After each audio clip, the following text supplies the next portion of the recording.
Hello, my beautiful magical beings. It is Dragon Slayer 15 here, and today, guys, we are going to be starting Izuku Midoriya X Blind Listener, and the title is All I Can See, and this is part 1. Alright, let's get into it, shall we? Izuku Midoriya was walking through the halls of UA, muttering to himself while taking notes. He wasn't looking where he was going and bumped into you. You lost your balance and toppled to the floor. Your bag opened and your books scattered everywhere. Oh, I'm so sorry. I didn't see you, he says before kneeling down to pick up your books. Lying on the floor beside you was a cane with a black handle. You fumbled around, running your fingers along the floor until you found it. You stood back up, and Bakugo got off the floor to meet your eyes. They were a cloudy, milky white. Deku gasped in surprise. He had never seen a blind person up close. What, never seen a blind person before? He said sarcastically, almost reading his thoughts. Deku's face flushed, and he laughed nervously. Yeah. Anyways, sorry about bumping into you. Don't sweat it. Can I have my books back? You say, holding out your arms. He places the books inside your hands, and you thank him. So, which way is Class 1A? You ask. Oh, it's, down the hall, last door on the right. Thanks, you say, and you begin to walk down the hall. Katsuki, Bakugo, and Eijiro Kirishima were walking the opposite direction. Bakugo saw you, kicked your cane out from under you, You lost your balance and fell to the floor, your head colliding with the lockers. Kachan!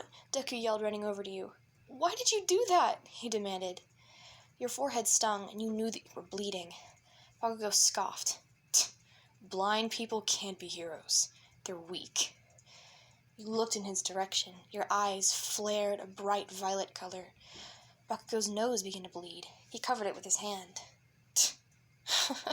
You really think a little nosebleed is gonna... He stopped suddenly. You knew what you were doing. You heard him gag. You heard loud footsteps leading away from you. And you knew exactly where he was going. Here, let me help you up, Deku said, helping you to your feet. You rubbed your forehead and reactivated your quirk, and within seconds the cut was gone. Wow, you heard someone say next to you. That's amazing! You smiled and turned to the voice. My quirk is called Jinx. I can cause bad luck to other people, but only good luck to myself. That's amazing. I'm Eijiro Kirishima, the voice said. Hi, my name's Listener, you say, holding out your hand for him to shake. He grasps it and gives you a firm handshake. Is he gonna be okay? Kirishima asks you. You mean Bakugo? Yeah, he'll be fine, you say, rolling your eyes. Wait, how do you know his name? A female voice said behind you. You turned. Well, it's kind of a long story. Anyways, your name? You ask her. Oh, I'm Mina. Mina Ashido. Nice to meet you. You shake her hand. Nice to meet you too. We should get to class, you say. And you continue to walk down the hall. Once you got to the classroom and opened the door, everything went silent. You felt your face go red. Everyone was staring at you. You walked in a little bit further and stood at the front of the class. You could hear someone talking next to you, presumably the teacher. We have a new student. Please introduce yourself briefly. Tell us your name and your quirk, they said. They sounded tired, but that didn't really matter. You gulped and cleared your throat. Hi, my name is Listener, and my quirk is called Jinx. It was quiet for a moment. Then the teacher, standing beside you, said, Does anyone have any questions? Yes, Kaminari. A voice sounded from the front of the classroom. Is it true that you're blind? He asked. You nodded and said, Yeah, I am blind, but that doesn't mean I can't do certain things. You heard a scoff from the middle of the classroom. You knew exactly who it was. Have a nice trip, Bakugo? And you have something to say? You say, sass emanating from your voice. Blind people can't and shouldn't be heroes. You always need someone to help you. You'd never be a pro. And how do you know my name? he demanded. You smiled slightly. I heard a lot about you from an old friend of mine. I think she went here, actually, but she died about a year ago.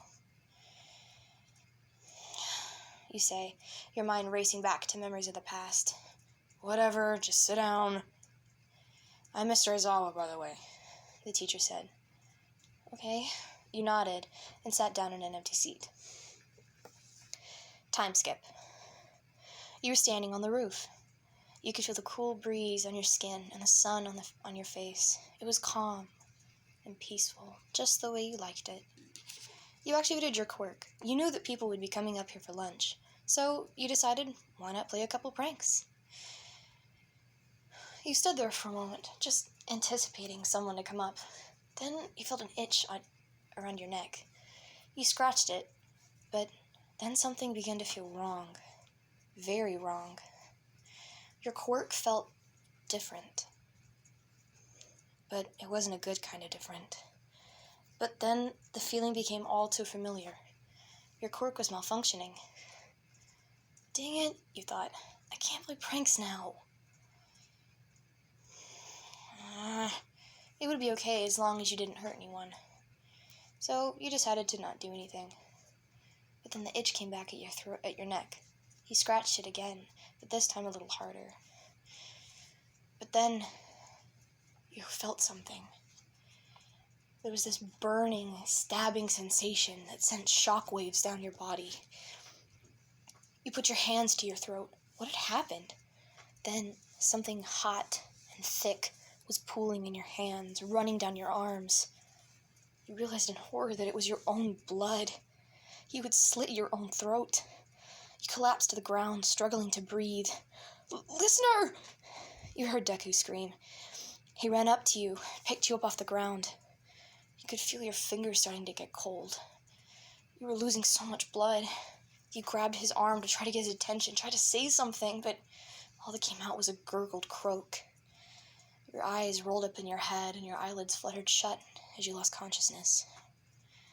You gasped and bolted upright, covered in a cold sweat. You ran your hands along your neck and then sighed in relief. It was just a dream. Where were you? You felt around your surroundings for a moment, and you realized you were on one of the couches in the common room. You had fallen asleep. You were in the common room. Don't worry, you heard Deku's voice say from a far corner. Oh, is my cane over there? I can't seem to find it, you say. You heard Deku walk up, and he placed the cane in your lap. Oh, thanks. You got up and began to walk towards your room. And the second you walked in, you could feel this ice-cold presence. You heard someone behind you. You know, someone died in this room about a year ago. In an instant, you knew who it was. It was your friend.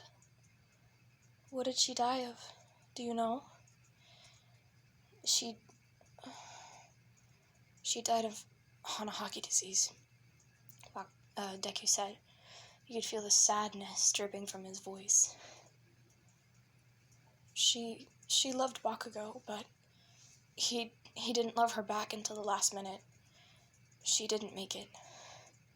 All of us were really mad at him for a long time, but we got over it. We forgave him after a while, he said. He walked in and sat down on your bed. You could feel what felt like dried rose petals on your bedsheet. Was her ghost haunting the room? You didn't know. Okay. Just go, Deku. I'll be okay. Deku sighed, turned, and closed the door. You sat there on your bed. You began to cry. You didn't want to cry, not for her, but the tears just kept coming. But then you thought of Deku, and everything seemed okay. Everything seemed happy. And you felt so much better afterwards. And then you laid down and closed your eyes and drifted off into a deep sleep. And guys, that is it for part 1 of this series. If you guys enjoyed, please like, comment, and subscribe. Holy cow, guys, I love you so much. I cannot tell you how much. I can't describe it in words. Anyways, if you have finals tomorrow or Wednesday, good luck. I love you. Goodbye!